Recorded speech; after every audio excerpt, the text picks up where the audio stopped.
Ariza. What is the story with Ariza, by the way? Hussein ibn Ruh al-Nawabakhti. He was the third emissary. Why are we writing Ariza and throwing it to Hussein ibn Ruh? Why not to the fourth one? Abul Qasim Muhammad ibn Ali, summary. Why to the third one? And if after the death of the third one was still valid means to the 12th Imam, why did he need to appoint a fourth one? Can you see this? There is a logical inconsistency in the flow here.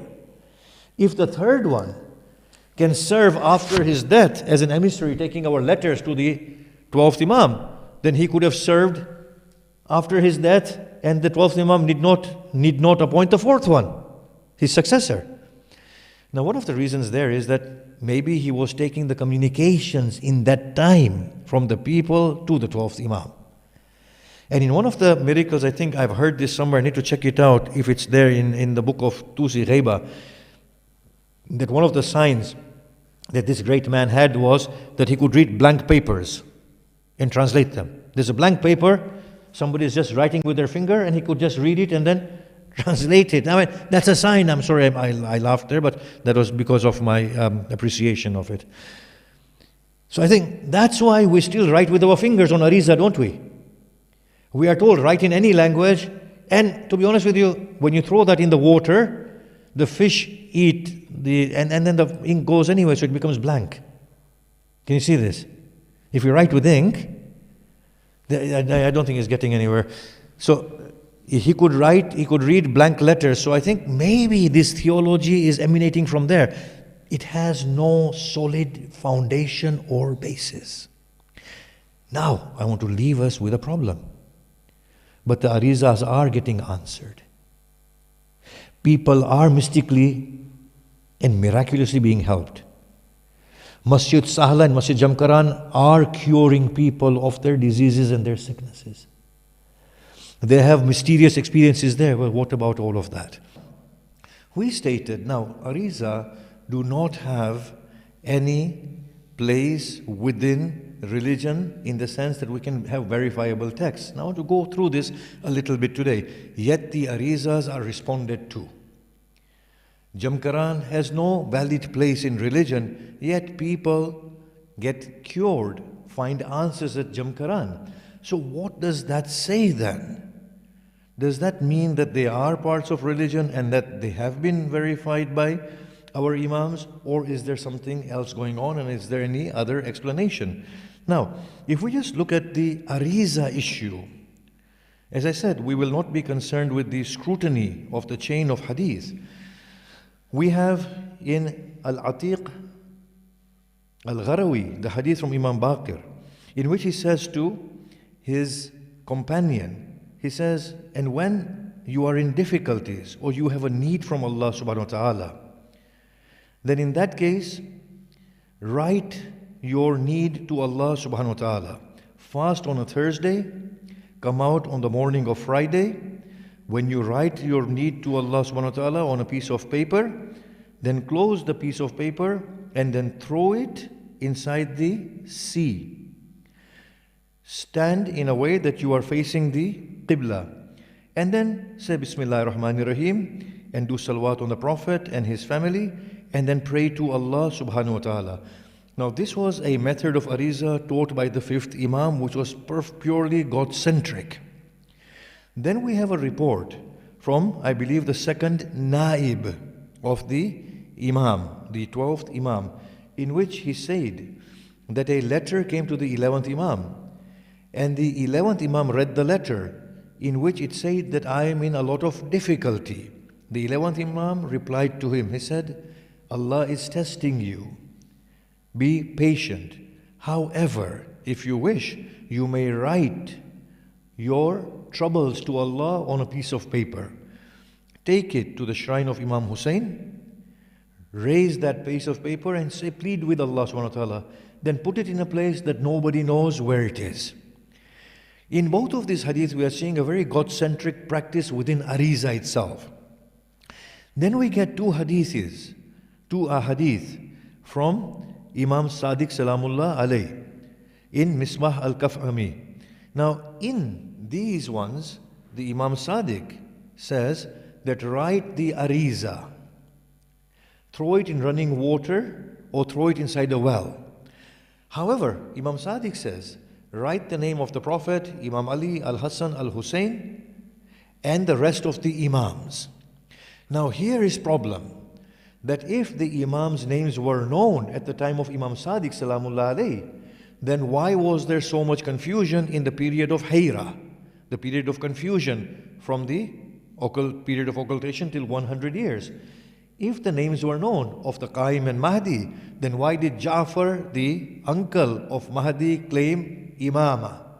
And why did the first Naib go, who was also the Sahabi of the 11th Imam, the first Naib, who was also the Naib of the 11th Imam, why did he go and congratulate the 11th Imam? So we can see that, okay, this hadith, even if we do not subject it to the hadith scrutiny of verifying the authoritative hadith or not, the content itself is suspect. The second hadith that is related to Imam Sadiq is the same. It is asking from Allah, but it mentions the names of the 12 Imams. And then in the dua tawassul fashion, there is a dua, Inni astashfi'u bikum. But we know that theme wasn't there in the time of Imam Sadiq. The dua tawassul, the style of it, comes much later after the occultation of the Imam. So we know that we cannot use actually those two hadith.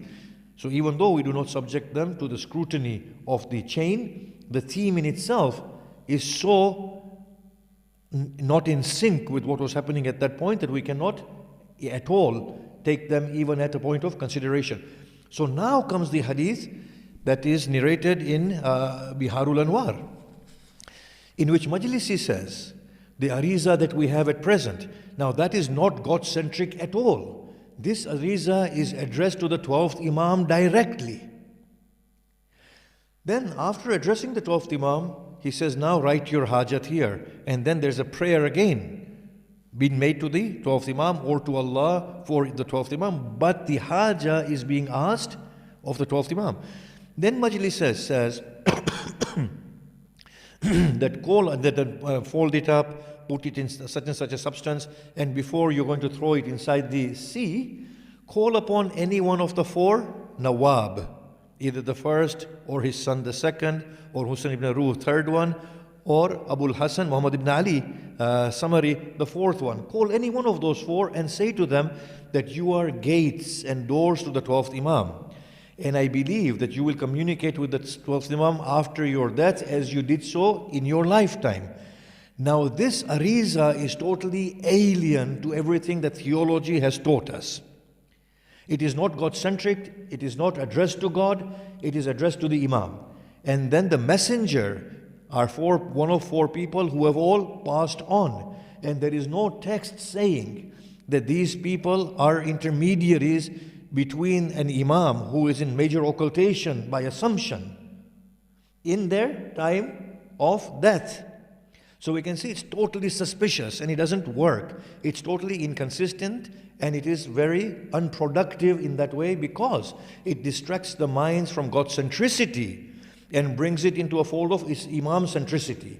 The whole religion then becomes based on the Imam and the authority of the Imam and Imam's ability to see in his occultation, and dead people, the Nawabul Arba, are not like the Imams. When we say that the Imam dies, fine, their life is so brilliant that their death cannot harm their life. But anybody less than the Imam, we cannot say that about them, not at all. It is theologically suspect, fully suspect. In fact, if you look at the Quran, in which Allah subhanahu wa ta'ala says, I will gather the prophets and I'll ask the prophets, Mada ujibtum, what was the response? And they said, we don't know. After we left them, we don't know what they did. Even Isa is saying, I don't know what they did. And about the Isa, we believe that Isa, salamullah alayhi, was not crucified. Although according to the hadith of the 8th Imam, Isa tasted death. As he was being taken to the heavens, he tasted death. But in any case, if you look at the Ariza one, the one that we are using, and that is addressed specifically to Hussein ibn Ruh, that can in no way be admitted to be valid. In addition to that, it is counterproductive. Now, I will just finish this with that point, that if the conceptual Mahdi is all about progression, growth, confidence, then we will see that many of these cultures of Ariza that are no longer being written to God, but are written to Imam, are taking us away from this notion of growth and progression. Instead of liberating us and filling us with confidence, they are ridding our soul of confidence altogether. And then, if the original Ariza was to be written to God, then you can write to God or pray to God. It's the same thing. I am writing a letter to God, well, I can talk with Him directly.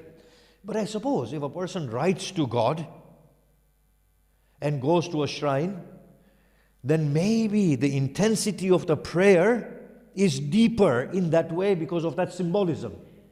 Maybe it is something to do with human psychology, because when we pray to God all the time, we are unaware of God and we are praying. But when we write a letter to God, we think, yes, God is going to receive this letter. Do you understand? It's a psychological thing. And therefore we have more assurance and more confidence that this letter is going to be read by God. I'm just saying. Things like this. So the Ariza that is written with a God-centric attitude might work. But Ariza in itself might be counterproductive in the long term, because people are supposed to evolve to a notion of having confidence with God, that they read the verse of the Quran, "Ud'uni astajib lakum," call me, I will respond to you. "Inni qareeb ujibu da'wata da'iya idha da'ani," I am very, very close.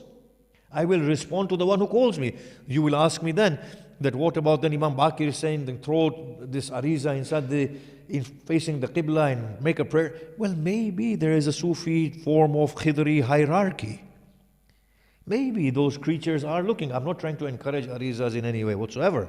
I'm just trying to give a twist to it that will justify it in one way or another, because I do believe religion is very broad. It is not as narrow as the people who say that we need to stick to the literal word of the authentic word, nor as broad as those who allow for every form of symbolism. There is a moderate path.